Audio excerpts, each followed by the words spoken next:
Ilahi al-tamaksudi wa ridhaka matlubi atini mahabbatan wa ma'afat. Bismillahirrahmanirrahim. Assalamualaikum warahmatullahi wabarakatuh.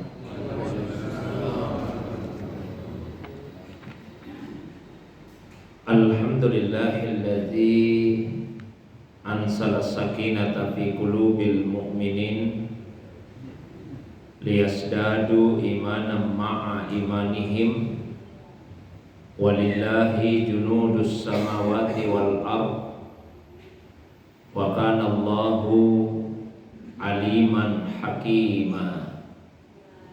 Wa sallallahu ala sayyidina Muhammadin alladzi arsalahu ilan nasi basyiran wa nadhira wa ala ali Muhammadin wa sahbihi wa sallama tasliman katsira, amma ba'du. Bapak Ibu jamaah subuh yang semoga dirahmati dimuliakan oleh Allah Subhanahu wa taala. Alhamdulillah, subuh ini kembali kita dihadirkan, dipertemukan oleh Allah Subhanahu wa taala dalam majelis yang semoga dimuliakan ini untuk melanjutkan kembali kajian kita membaca salah satu kitab yang ditulis oleh Sultanul Aulia Syekh Abdul Qadir Al-Jilani qaddasallahu sirrah, yaitu kitab Sirrul Asrari wa Mazharul Anwari Fima yahtaju ilaihil abrar.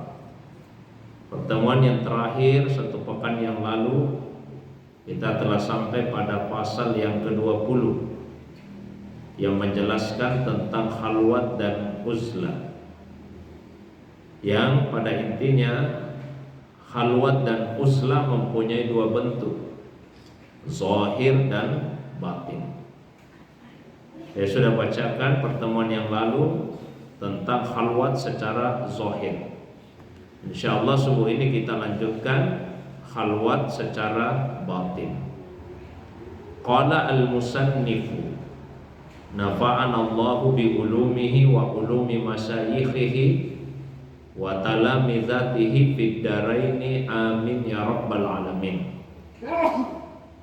Penulis kitab ini yaitu Syekh Abdul Qadir Al-Jilani, semoga Allah memberikan kepada kita manfaat melalui ilmunya, ilmu dari para masyayikh guru-gurunya, ilmu dari murid-muridnya di dunia dan di akhirat. Beliau berkata, wa ammal khalwatul batinatu alla yudkhila fi qalbihi minat tafakkuratin nafsaniyati wasyaitaniyati misli mahabbatil ma'kulati wal mashrubat wa misli mahabbatil ahli wal iyal wa misli mahabbatil hayawanat wal riya'i was sum'ati was syuhrati, kama qala Rasulullah sallallahu alaihi wa alihi wasallam,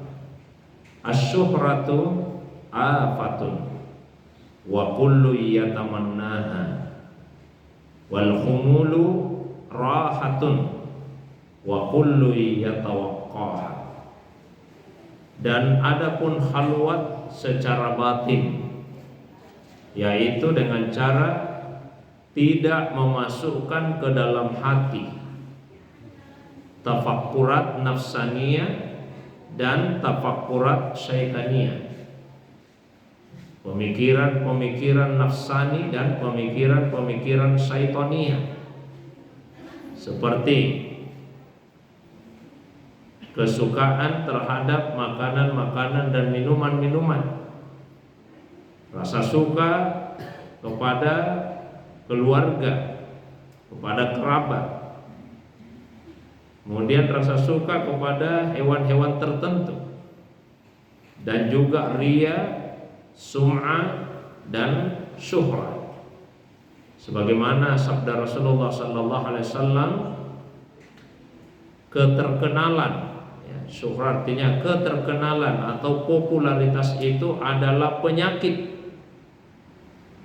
Tapi anehnya semua orang menginginkannya. Sebaliknya, ketidakterkenalan itu adalah ketenangan.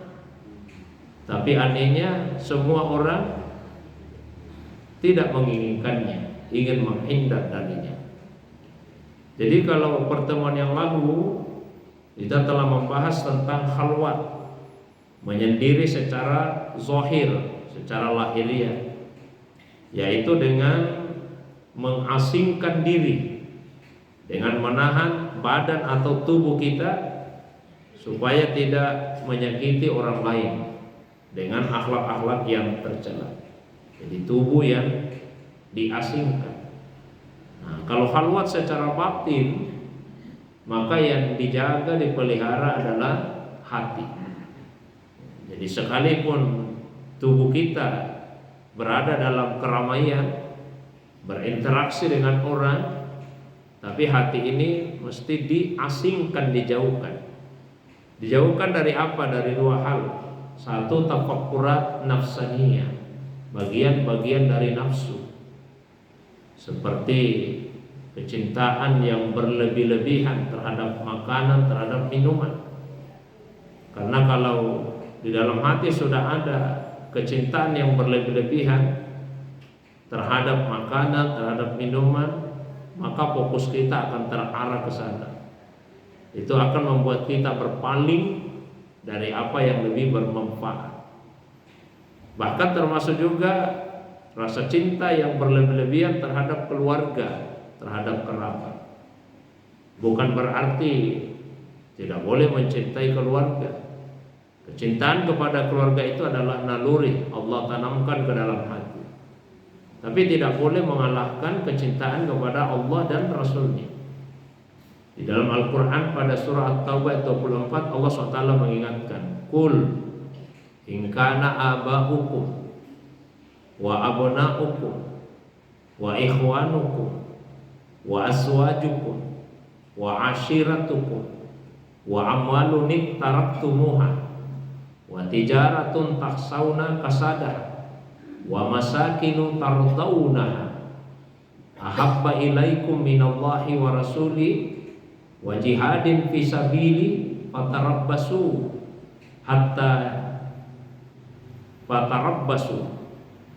hatta ya'ti Allahu bi amri wallahu la yahdil qaumal fasiqin.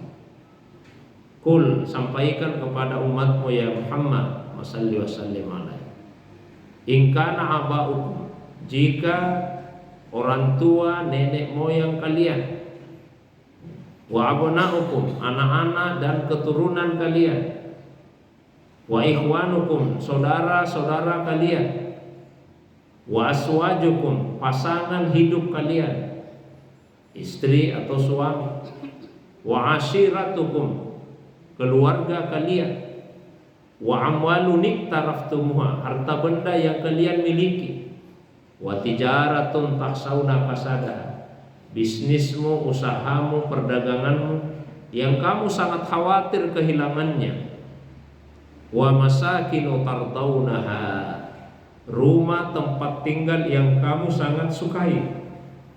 Kalau 8 hal ini, ahabba ilaikum minallahi wa rasuli, lebih kalian cintai dibandingkan Allah, dibandingkan Rasul, fatarabbasu, persiapkan dirimu dengan baik. Persiapkan dirimu dengan baik. Hatta ya'ti Allahu bi amri, sampai Allah datangkan putusannya. Maksudnya sampai Allah mendatangkan siksanya. Wallahu la yahdil qauman fasikin. Allah tidak akan pernah memberikan hidayah kepada orang yang fasik. Jadi isyarat dalam ayat ini bahwa siapa yang menempatkan kecintaannya kepada 8 hal tadi di atas kecintaannya kepada Allah, kepada Rasul dan jihad di jalannya, maka dia termasuk orang yang fasik. Termasuk orang yang fasik. Dan Allah akan mendatangkan hukuman kepada orang-orang yang seperti itu. Jadi khalwat secara batin membersihkan hati dari tafakkurat nafsaniyah. Bukan hanya sekedar tafakkurat nafsaniyah, tapi juga bagian-bagian dari syaitaniyah, dari syaitan. Diberikan 3 contoh di sini. Riya, melakukan satu amalan hanya karena ingin dilihat orang. Sum'ah, ya, ingin memperdengarkan kepada orang. Kita baca Quran, kita zikir, ingin memperdengarkan kepada orang. Syuhra, nah, kemudian popularitas, ingin terkenal. Jadi ingin terkenal itu juga satu penyakit. Nah, mestinya dibersihkan di dalam hati kita. Rasulullah SAW bersabda, asyuhra, popularitas, keterkenalan itu apa? Dia itu penyakit. Wa kullun yatamanna, tapi anehnya semua orang ingin terkenal, ingin populer. Sebaliknya, al-khumul, khumul artinya tertimbun, tertanam. Maksudnya di sini tidak terkenal itu raha, akan mendatangkan ketenangan. Kita kalau tidak terkenal tidak terbebani. Kalau terkenal populer, terbatas ruang gerak kita, kemana-mana terbatas ruang gerak. Banyak yang mesti dijaga. Tapi kalau kita tidak terkenal, bebas saja. Mau singgah di mana pun, mau makan di pinggir jalan pun, kita tidak peduli karena kalau tidak terkenal. Keterkenalan yang dimaksud di sini keterkenalan di bumi pada manusia. Ya, karena kalau wali-walinya Allah SWT, banyak di antara mereka yang majhulun fil ardi, tidak dikenal di bumi, tapi masyhur atau ma'rufun fis sama. Mereka terkenal di langit. Seperti salah seorang tabi'in, yaitu Uwais al-Qarni. Beliau ini sebetulnya hidup di masanya Nabi. Terus kenapa tidak disebut sahabat? Ya karena beliau tidak pernah ketemu Nabi, dalam keadaan hidup, dalam keadaan sadar. Apa yang menghalanginya sehingga tidak datang menemui Rasulullah SAW? Padahal beliau beriman kepada Nabi. Karena beliau merawat ibunya. Jadi fokus merawat ibunya yang dalam keadaan sakit. Itu yang menghalanginya untuk tidak bertemu dengan Rasulullah SAW, tidak datang ke Madinah. Tapi beliau sangat terkenal di langit. Sampai Rasulullah SAW menyampaikan kepada Umar bin Khattab radhiyallahu anhu. Kata Nabi Umar, kalau kamu nanti ketemu orang, ya, namanya Uwais, dia datang dari perkampungan Al-Qarn, makanya disebut Uwais Al-Qarni, minta kepadanya supaya dia mendoakanmu, ya, supaya kamu didoakan. Jadi sejak Rasulullah SAW menyampaikan seperti itu, Umar setiap musim haji dia menemui jemaah haji yang datang dari arah Yaman. Tanya, ada tidak di antara kalian yang bernama Uwais? Bertahun-tahun seperti itu sampai akhirnya ketemu. Dan ini pun Uwais pergi haji, Pak. Itu luar biasa kisahnya. Beliau menjadi wali karena ketaatannya kepada ibunya, baktinya kepada ibunya. Semua permintaan ibunya dipenuhi. Apa yang diminta ibunya dipenuhi, kecuali satu yang pada saat itu belum dipenuhi. Apa itu? Ibunya ingin sekali pergi haji, tapi masalahnya ibunya lumpuh, tidak bisa berjalan. Maka apa yang dilakukan oleh Uwais untuk memenuhi keinginan ibunya itu? Dia kemudian membeli anak sapi, dibikinkan kandang. Tapi anehnya kandangnya itu dibuat di atas gunung, nah, rumahnya di bawah. Jadi setiap hari naik ke gunung, turun lagi, dan digendong anak sapi itu. Carikan makanan, dibawakan lagi, digendong terus setiap hari seperti itu. Orang-orang merasa heran, bodohnya ini Uwais, bikin kandang jauh-jauh dari rumahnya, di atas gunung lain. Kenapa tidak dibikinkan saja kandang dekat rumahnya? Tapi ternyata ada rahasia di balik apa yang beliau lakukan itu. Beliau melakukan itu dengan maksud untuk melatih otot-ototnya, kekuatannya. Dia latih dirinya. Setiap hari dia melakukan itu sampai akhirnya kemudian dia menjadi kuat. Setelah kuat, dia gendong ibunya pergi haji. Jadi dia melakukan itu untuk melatih dirinya supaya kuat menggendong ibunya. Digendonglah ibunya, dibawa pergi haji, digendong. Dan ketika tawaf, satu saja doanya.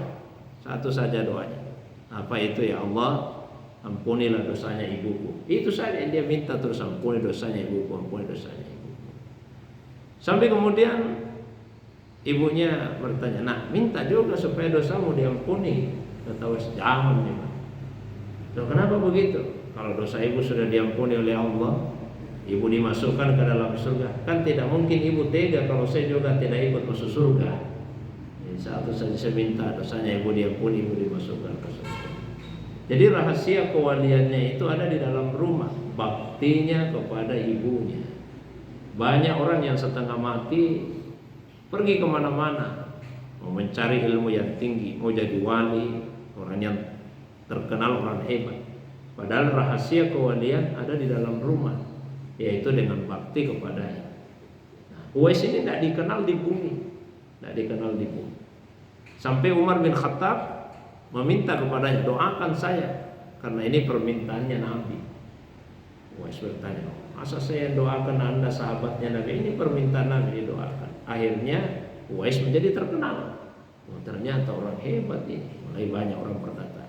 Beliau merasakan itu fitnah dalam kehidupannya dan berdoa kepada Allah SWT agar jika menjadi fitnah dalam kehidupan supaya segera wafatnya. Maka diwafatkanlah oleh Allah SWT. Ini diantara makna dari as-suhratu afatun wa kullu yatamanna.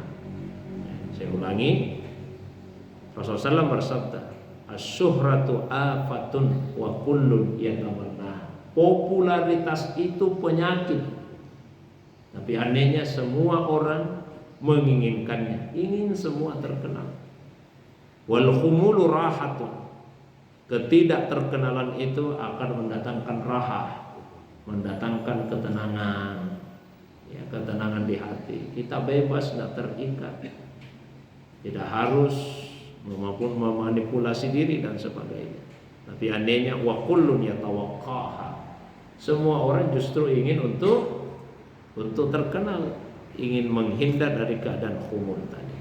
Nah, bersihkan hati kita dari keinginan untuk popularitas, untuk terkenal itu. Yang subuh yang dirahmati, dimuliakan Allah.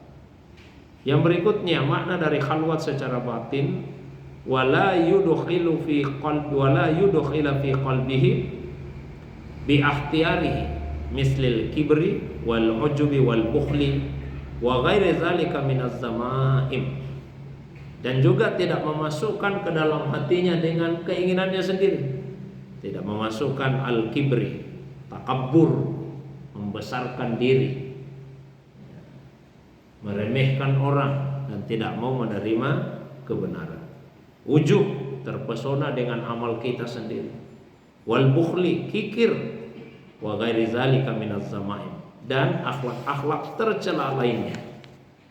Di yang maksudnya dimuliakan Allah, 3 yang disebut di sini bagian dari tafakkurat syaitaniyah juga. Satu, al-kibri, sifat takabbur.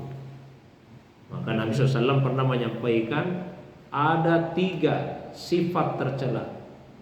Inilah induknya dosa. Jauhilah dan waspadalah darinya. Dan inilah 3 penyebab makhluk yang pertama diciptakan oleh Allah SWT, makhluk-makhluk awal diciptakan oleh Allah SWT melakukan dosa, yaitu iblis, Adam, dan putranya Nabi Adam. Apa itu? Yang pertama, sifat takabbur. Yang kedua, al-hirs, keinginan yang berlebih-lebihan, ada ambisi. Dan yang ketiga, yaitu hasad, iri hati. Sifat takabbur yang membuat iblis tidak mau sujud kepada Nabi Adam, merasa dirinya lebih baik. Ambisi yang membuat Nabi Adam alaihissalam lupa kepada larangan Allah karena ingin tinggal selamanya di surga. Ini ambisi. Iri hatilah yang menjadikan Qabil, salah seorang putra Nabi Adam alaihissalam, membunuh saudaranya sendiri. Jadi bersihkan. Ujub, terpesona dengan amal. Dan ini salah satu cara setan yang halus untuk menggoda manusia. Dan tadi Pak, godaan terakhirnya setan ketika kita salat. Godaannya apa? Anda memang hebat, tidak bisa saya goda. Setiap kita mau ke masjid digoda oleh setan. Tidak usah ke masjid. Si banyak yang lain yang mau kerjakan itu, kami ke masjid. Begitu kita mampu melawan godaan setan, setan tidak berhenti, dialihkan lagi ke arah yang lain. Apa itu? Ke masjid saja, tidak usah terburu-buru, sebentar-sebentar. Begitu kita bisa lawan, oh iya ya, segera saja, tapi singgah-singgah. Begitu kita bisa lawan, ya, kita masuk di dalam salat, diingatkan agenda-agenda pekerjaan kita yang sudah kita rancang dan seterusnya. Begitu kita bisa lawan, ini yang paling halus. Setan kemudian tanamkan di hati ujub. Kamu memang hebat, tidak bisa saya goda. Padahal pada saat itulah kita justru sudah tergoda karena takjub. Kita merasa kagum, terpesona dengan amal kita sendiri. Itu namanya ujub. Merasa kagum, merasa terpesona dengan diri sendiri. Kalau ria ingin memperlihatkan ke orang. Kalau ujub tidak mau memperlihatkan ke orang, tapi kita sendiri yang merasa kagum dengan diri kita. Kagum dengan ibadah, kagum merasa soleh, kagum dengan ilmu, ya, kagum dengan kedermawanan, kagum dengan status sosial dan seterusnya. Itu namanya ujub. Dan bukhul, kekikiran, serta sekian banyak akhlak-akhlak yang tercela yang lain. Fa idza dakhala fi qalbil khalwati min hadhihi dzama'im, kalau akhlak-akhlak yang tercela itu masuk ke dalam hati orang yang berkhalwat, fasadat khalwatuhu wa qalbu, rusaklah khalwatnya dan rusaklah hatinya. Wa fasada ma fi qalbi minal a'malis shalihati wal ihsan, rusaklah amal-amal saleh dan ihsan yang tadinya ada di dalam hatinya. Fa baqiyal qalbu bila manfaat, maka hatinya menjadi tidak punya manfaat. Kama qala Allah Ta'ala, sebagaimana firman Allah SWT, innallaha la yuslihu amalal mufsidin, sesungguhnya Allah tidak akan memperbaiki amalnya orang-orang yang merusak. Fakullun man kana fihi min hadhil mufsidat fahuwa minal mufsidin. Kalau ada orang yang di hatinya ada hal-hal yang merusak seperti itu, dia termasuk juga orang yang merusak. Wa in kana fi zahir surat as-salihin, meskipun secara lahiriah dia seperti orang yang soleh, ada orang seperti orang yang saleh, tapi kalau di hatinya ada sifat yang tercela, maka dia sebetulnya perusak. Rasulullah SAW pernah bersabda, al-ghadabu yufsidul iman kama yufsidul khulla al-asal. Emosi itu akan merusak iman, ya, sebagaimana madu yang rusak. Rasulullah juga pernah bersabda, al-hasadu ya'kulul hasanat, iri hati akan memakan semua kebaikanmu. Kalau kamu iri kepada orang lain, kebaikanmu semua akan habis dimakan. Kama ta'kulun naru al-hatab, sebagaimana api yang menghanguskan kayu bakar. Rasulullah SAW juga pernah bersabda, al-ghibatu asaddu minaz zina, ghibah menceritakan kejelekan orang itu lebih parah daripada perzinahan, parah akibat. Nabi SAW juga pernah bersabda, al-fitnatu na'imatun la'anallahu man aikaza, fitnah itu tertidur, dia tidak aktif, maka terkutuklah orang yang membangunkannya. Maksudnya orang yang menyebarkan fitnah. Jadi dia sifatnya tertidur, pasif. Nah, kalau orang melakukan, berarti dia membangunkan fitnah itu, terkutuklah baginya. Al-bakhilu la yadkhulul jannah walau kana 'abidan wa zahidan, orang yang kikir tidak akan masuk surga meskipun dia ahli ibadah, meskipun ahli ibadah dan orang yang zuhud. Tapi kalau dia kikir tidak akan masuk surga.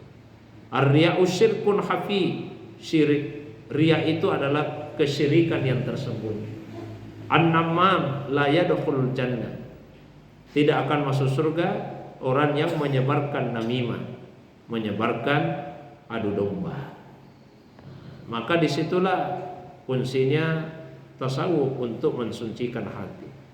Wal maksudu awalan minat tasawufat tasfiyatul qalbi laha wa qal'u hawan nafsi min asliha bil khalwati war riyada was sumti wa mulasamati zikri bil iradati wal mahabbati wal ikhlas wat taubati wal i'tiqadi sahih as-sunni tab'an ala asaris salafis as-sulaha minas sahabati wat tabi'in minal masyayikhi wal ulama'il amilin. Maka tujuan pertama adalah untuk mensucikan hati dan qalbi, mencabut dari hati sifat-sifat yang tercela tadi. Kenapa disebut mencabut? Karena susah untuk dihilangkan. Karena itu dicabut dari hati itu. Dengan apa? Dengan khalwat, dengan riada, dengan tidak banyak bicara, dan mulasamatu zikir. Selalu membiasakan diri untuk zikir, dengan mencintai yang tulus, ikhlas, taubat, i'tikad yang benar sesuai dengan sunnah, mengikuti para ulama yang terdahulu dari kalangan sahabat, tabi'in, para masyayikh, ya, syekh-syekh, para ulama yang bukan saja alim dalam ilmunya tapi juga amilin, yang mengamalkan ilmunya itu. Fa idza jalasa al-mu'min al-muwahhid fil khalwati bit taubati wat talqin ma'a hadhihi syara'id al-madhkurah khallasallahu amalahu wa nawwarallahu qalbahu wa layyana jildahu wa tahhara lisanahu. Maka jika ada seorang hamba yang mukmin yang mengesahkan Allah, dia khalwat, menyendiri, bukan saja fisik tapi hatinya yang terutama, dengan taubat, dengan talqin, ditalqin kalimah-kalimah zikir tadi dengan syarat-syarat yang sudah disebutkan, Allah akan ikhlaskan amalnya, Allah akan berikan nur, cahaya pada hatinya, dilembutkan kulitnya, disucikan lisannya, dijaga semua indranya, baik yang zahir maupun yang batin. Wa rafa'a amalahu ila hadratihi, diangkatlah amalnya ke hadirat Allah SWT. Wa sami'a du'aahu, dan doanya akan didengar oleh Allah SWT. Kama yaqulu, sebagaimana yang kita ucapkan dalam salat, sami'allahu liman hamidah, Allah mendengar orang yang memujinya. Yang subuh yang dirahmati, dimuliakan SWT, saya kira itu pengantar kajian kita untuk subuh ini.